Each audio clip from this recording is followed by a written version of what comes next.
In this video, I'm going to show you how to draw an arc with a specific radius and length in AutoCAD. This method is useful when you need precise control over both the size and length of a curved segment. Start by drawing a circle with the required radius. For example, if you need an arc with a radius of 50 units, use the CIRCLE command and enter a radius of 50.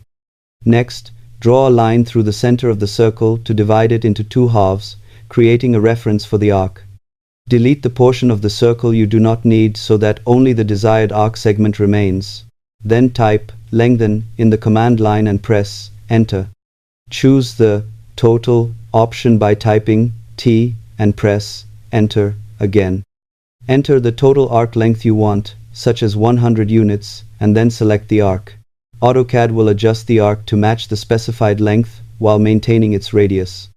This technique provides a quick and accurate way to create arcs that meet exact design requirements.